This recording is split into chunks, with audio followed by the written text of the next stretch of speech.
7:26 coming up towards 7:27 in Trinidad and Tobago. Well, the spate of murders and murder-suicides making headlines in Trinidad and Tobago, leaving many with concerns about where the country is headed. And we really don't need to go into the litany of gruesome details about what would have happened over this weekend, the previous weekend, times before, bodies being found left, right, and center.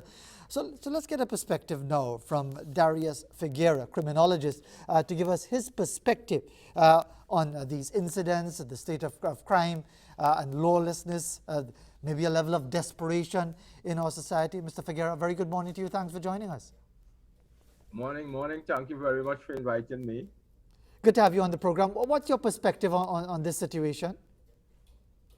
Well, what is happening to us is that it is clearly apparent now when you look at the manner in which crimes against the persons are being committed.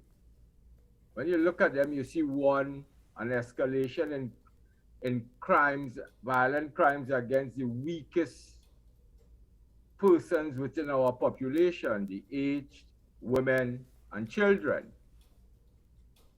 And that indicates to me a collapse of social control. You see, in a democracy, persons have to be convinced to police themselves. We have this old massa colonial position that it is the police behavior in a democracy, and which puts us in a position where we believe that we must have a police person everywhere in the society in order to enforce behavior. But that is simply impossible. And therefore, Mr. Figuera, I mean, what about those individual filters? What about someone saying that, look, whether a relationship has broken up, why do I resort to violence? Why does an individual see no option other than extreme violence on the victim, and then, as it happens in many cases, on himself? Where's the individual filter that says this is not what a right-thinking person should be doing? That points graphically to the collapse of social control, because we will always have societies in the social, individuals in the social order who will view violence as a means to resolve conflict.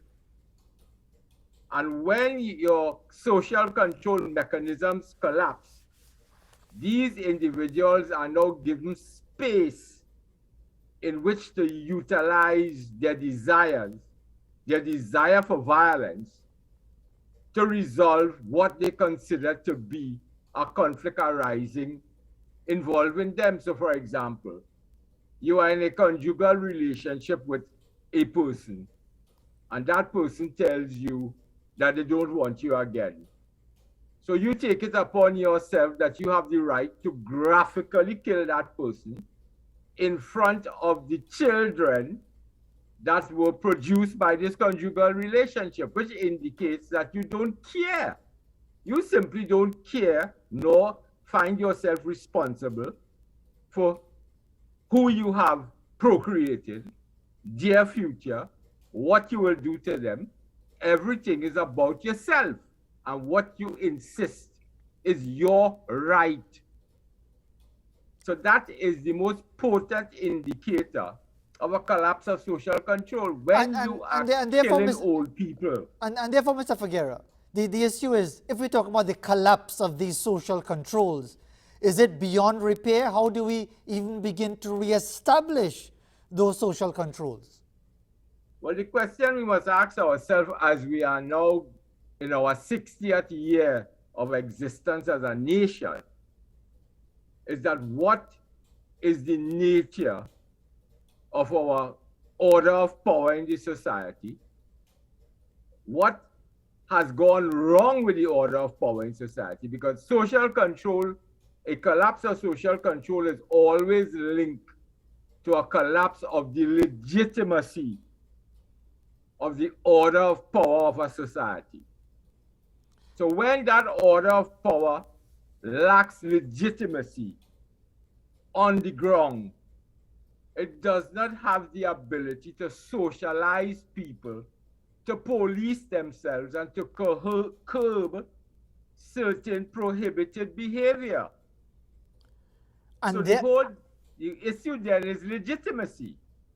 And therefore, I mean, we don't want to get too intellectual and theoretical about it, but in real terms, are we saying that our governance model is failing or has failed? It has collapsed. Because what it amounts to is that we are suffering, we are presenting all the symptoms of a collapse of the politics of race.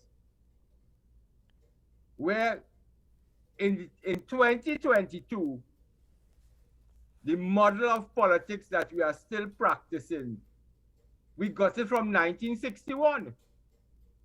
So we are in a democracy 60 years old, but we are still practicing a brand of politics that was invented in 1961. And therefore, what should we be doing? What should we be doing as an alternative? The problem that we also face is that the order of power is premised on a insistence of impunity. Do as I say, but not as I do. And persons on the ground continuously express to you the hypocrisy and false standards of the persons in the society who constantly signal virtue and integrity. That is a crisis of legitimacy. Where you have ordinary people, the masses on the ground, insist repeatedly that the persons who are in leadership, the persons who are supposed to be exemplars in the society, practice do as I say, but not as I do. And therefore, so there's Mr. one Figueroa, rule for power and one rule for poor. and therefore, Mr. Figueroa, the question has to be asked, in a democracy, how do we repair this situation? Because it appears, and you can correct me if I'm wrong, the only way you could get into such a position of authority and influence is to play the political game, which makes you compromise and therefore liable to be identified as one of those hypocrites. But how do you change a system that seems to reward that type of behavior? That is the consummate quandary we now face, my brother. In 2022, at 60 years old, that is the consummate quandary, the catch-22 that this nation now faces and has to deal with.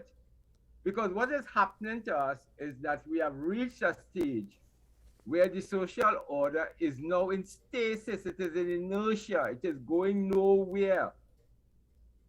And that is why social control has collapsed, and we are seeing these graphic expressions of sadistic violence in the society, which is sending the message to us that something is fundamentally wrong.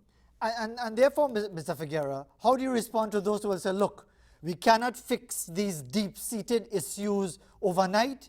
What we need to do now is to ensure that we have more police, more weaponry, more of a strong police presence, even call out the army or whatever, if it is to police those who are inclined towards violence, fight their firepower with even greater firepower, because trying to resolve it in a longer term is going to result in even more chaos, more needless loss of life, because it is such a complex issue that you have to fix the immediate challenge of violence and guns in a more dramatic way.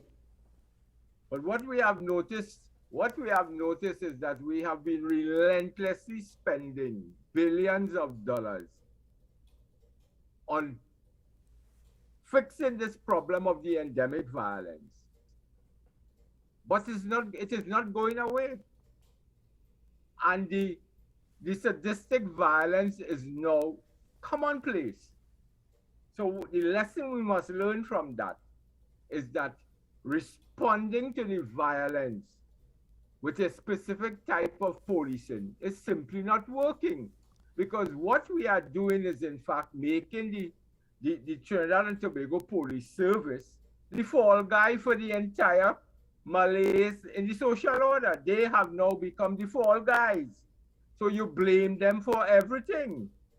When in truth and in fact, a police service in a democracy cannot solve this basic problem of illegitimacy. That has to be solved at the level of the politics in the society. And this is a final thought, as a final thought, Mr. Figueroa, you say illegitimacy, but the argument will be put forward, very legitimate, that those in authority were elected in a transparent electoral process, democracy. Do we want autocracy? Do we want a one-party state where they feel they know everything? Those in authority, whether you like them or hate them, they were elected in a true, proper democratic process. Yes, it is a true, proper democratic process. We all agree. And by no hint of the imagination would any form of totalitarianism solve our problem. The quandary that we face is that the manner in which persons are motivated to participate in democracy creates impunity for the political actors. And that is the fundamental problem in society, because whether you win an election or not is not premised on your performance. It is not premised on what have you done for me lately. It is premised on our own 1961 formula of continuing to motivate people on the basis of race. When in 2022, we demand as a 60-year democracy that motivating people must now go past that, because the society is in crisis. And finally, Mr. Figueroa, we thank you very much indeed for taking the time to offer your perspective. Are you optimistic or pessimistic, or I don't know what your mood would be given our prevailing situation? What is your mood as we continue along this path? Well, my position at our 60th birthday as a nation is that the independence experiment has collapsed. And we must now look inwards deeply, self-critically, to assess this experiment and now move forward with a new vision, because it is simply not working for our children, grandchildren, and great-grandchildren. It is not working. Darius Figueroa, I want to thank you very much indeed for taking the time to share your very frank thoughts in relation to the wider challenges we face in society in Trinidad and Tobago, as reflected in the gruesome levels of violence that are now being visited upon us, and so many in Trinidad and Tobago. We thank you very much indeed for taking the time. 7:39 in Trinidad and Tobago. As we head to a quick break, here's a submission that's called A Rainbow in Diego Martin from Shine Charles. Thank you very much indeed for that very nice image. We'll be right back.